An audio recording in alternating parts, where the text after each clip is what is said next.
So, the long-awaited remakes of Pokémon Diamond and Pearl have finally been released, allowing us to travel back to the Sinnoh region and relive childhood memories. Pearl was the first Pokémon game that I played, and the Diamond and Pearl era of Pokémon was when I was most invested in the franchise. I'd wake up in time to watch an episode of the anime before going to school, use my free time after school to put hundreds of hours into Pearl and Platinum, and I'd also spend all my money on Pokémon cards. However, one of the things I never got to do when I was younger was watch the Pokémon movies released during the Diamond and Pearl era.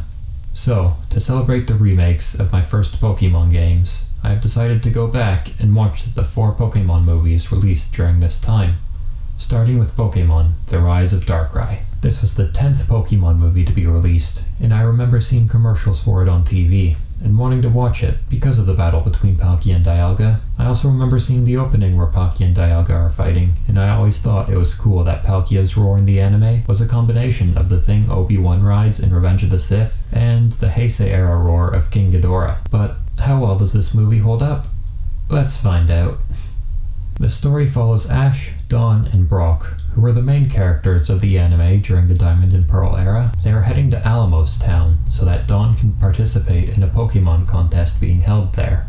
On their way to Alamos Town, they meet Alice, who is a musician. When she was little, her grandmother taught her a song that could calm down any Pokémon. When Alice brings Ash and friends to Alamos Town, they encounter Alice's childhood friend, Tonio. He is a scientist researching the strange disturbances which have been occurring throughout the town, and worrying that they may be related to an apocalyptic event that his great-grandfather wrote about in his journal 100 years ago, regarding 2 forces that should never have met. Unbeknownst to the people of Alamos Town, these disturbances are being caused by a battle between Palkia and Dialga in another dimension. However, a misguided Baron Alberto believes that Darkrai is to blame for these disturbances and tries to destroy Darkrai. Acting in self-defense, Darkrai begins putting people and Pokémon into nightmares and accidentally puts Ash into one, where Darkrai shows Ash a shadowy vision of Palkia, the god of space. Upon Ash's awakening, Alice takes Ash, Dawn, and Brock to the Space-Time Tower and demonstrates its ability to play music.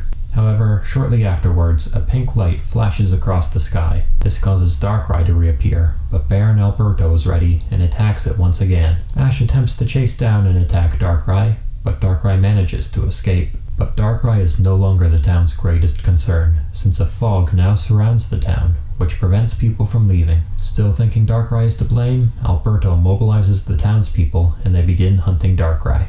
Before Ash and his friends can join the hunt for Darkrai, Alice explains that Darkrai is not evil, and Tonio reveals that the pink light was Palkia entering their dimension, and believes that Palkia is to blame for the disturbances. Reaching the town square, the townspeople begin attacking Darkrai, but Darkrai attacks a spot above the Space-Time Tower and reveals Palkia was hiding there, healing itself. Palkia begins to fight Darkrai when suddenly Dialga, the god of time, appears and attacks Palkia. The battle between these 2 gods causes the town to begin dematerializing. Realizing that this battle is the apocalyptic event that his great-grandfather had foretold in his journal, Tonio remembers that a song called Oration was mentioned in the journal as the key to stopping the battle between gods. Alice recognizes the name as the song that her grandmother taught her, and so Alice, Tonio, Dawn, and Ash head to the Space-Time Tower to find Oration's music disc. Once the disc is found, Alice takes Ash, Dawn, and Tonio into her hot air balloon to reach the top of the tower. However, the balloon gets between Palkia and Dialga as they are fighting, and causes Ash and Dawn to fall out along with the Oration disc, forcing them to use the stairs to reach the top. It looks as if Alice's balloon will be destroyed by Dialga when Darkrai intercepts the blast and sacrifices itself to save Alice, causing Darkrai to get erased from existence.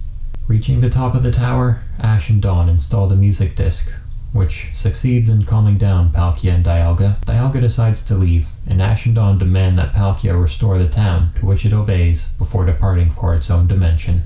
With the town saved, Ash, Dawn, Brock, Alice, and Tonio mourn the loss of Darkrai before seeing its familiar silhouette standing atop the Space-Time Tower, guarding the town. And that is the Rise of Darkrai. I must admit that I like the premise of the movie, with Darkrai acting as a reluctant protector of a town that believes that Darkrai is actually evil. I also like the idea of Palkia and Dialga engaged in a fight to the death, that was causing disruptions to the fabric of reality. I just wish that the animation for this fight had been more dynamic, instead of just having generic energy blasts. I mean, the signature moves of these Pokemon are called Spatial Rend and Roar of Time. Yet Palkia's Spatial Rend is just a purple energy beam, and Dialga's Roar of Time is a blue laser. The animation for these attacks would have been so much cooler if the attacks affected space and time in some way, instead of just causing Alamos Town to begin disappearing into purple particle effects. I also like how there is no outright antagonist in this film.